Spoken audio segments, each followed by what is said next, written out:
PV. Anwar MLA. ഉന്നയിച്ച ആരോപണങ്ങൾക്ക് പിന്നാലെ വിവാദമായി ADGP അജിത് കുമാറിന്റെ വീട് നിർമ്മാണം. എന്തിനാണ് ഈ വിവാദം എന്ന ചോദ്യവും ഉയരുന്നുണ്ട്. ഒരു പോലീസ് ഉദ്യോഗസ്ഥൻ വീട് നിർമ്മിക്കുന്നതിൽ എന്താണ് തെറ്റ് എന്ന് ചോദിക്കുന്നവരുണ്ട്. എന്നാൽ കോടികൾ വില വരുന്ന ഭൂമിയിൽ കോടികൾ മുടക്കി ഇത്രയും ആഡംബരങ്ങളോട് കൂടിയ വീട് പണിയാനുള്ള സാമ്പത്തിക സ്രോതസ് എവിടെ നിന്നാണ് എന്ന വിമർശനം ആണ് വരുന്നത്. ഭൂഗർഭ നിലയിലുൾപ്പെടെ 3 നില കെട്ടിടമാണ് കവടിയാറിലെ സ്ഥലത്ത് അജിത് കുമാർ പണിയുന്നത്. കവടിയാർ കൊട്ടാരത്തിന് സമീപത്ത് അതിസമ്പന്നർക്ക് ഭൂമിയുള്ള മേഖലയാണ് അജിത് കുമാറിന്റെ വീട് പണിയുന്നതെന്നും വീടിനുള്ളിൽ ലിഫ്റ്റ് സൗകര്യം ഉൾപ്പെടെ ആഡംബര സൗകര്യങ്ങൾ ഉണ്ടെന്ന് പ്ലാൻ വ്യക്തമാണെന്ന് മാതൃഭൂമി.com റിപ്പോർട്ട് ചെയ്യുന്നു. നിർമ്മാണ സ്ഥലത്ത് വെച്ചിരിക്കുന്ന പ്ലാൻ പ്രകാരമാണെങ്കിൽ 3 നില കെട്ടിടമാണ് ഇവിടെ ഉയരാൻ പോകുന്നത്.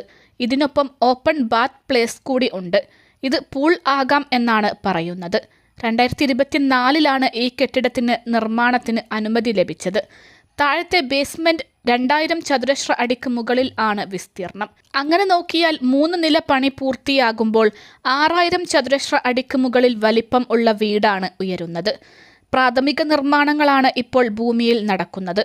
3 ആൾ പൊക്കമുള്ള ബേസ്മെന്റ് നിർമ്മാണം പുരോഗമിക്കുകയാണ് എന്നാണ് പറയുന്നത്. വീടിന്റെ താഴത്തെ നിലയിൽ അതിഥികൾക്കായുള്ള മുറികളായിരിക്കും എന്നാണ് പ്ലാനിൽ നിന്ന് വ്യക്തമാകുന്നത്. പാർക്കിങ്ങും താഴെയാണ്. ഇവിടെ സ്ഥലം വാങ്ങി ഇത്ര വലിയ വീട് നിർമ്മിക്കാൻ കോടിക്കണക്കിന് രൂപ ചെലവ് വരും. ഈ അടുത്ത കാലത്ത് വരെ സെന്റിന് 65 ലക്ഷം രൂപയാണ് കവടിയാറിൽ ഭൂമിക്ക് വാങ്ങിയ കുറഞ്ഞ വില എന്നാണ് റിപ്പോർട്ട്.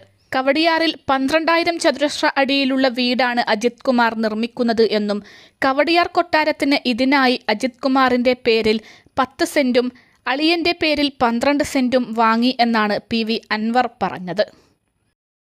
അൽസലാമ ഐ ഹോസ്പിറ്റൽ 21 ലക്ഷത്തോളം സന്തുഷ്ടരായ ഉപഭോക്താക്കളും 2 ലക്ഷത്തോളം തിമിര ശസ്ത്രക്രിയകളും പൂർത്തിയാക്കിയ മലബാറിലെ ഏക കണ്ണാശുപത്രി. ലോകോത്തര നിലവാരമുള്ള ചികിത്സാ സംവിധാനങ്ങൾ, എല്ലാ നേത്രരോഗ ചികിത്സാ സൗകര്യങ്ങളും വിദഗ്ധരായ ഡോക്ടർമാരുടെ മേൽനോട്ടത്തിൽ. Al Salama eye hospital, hospital road, Perinthalmanna.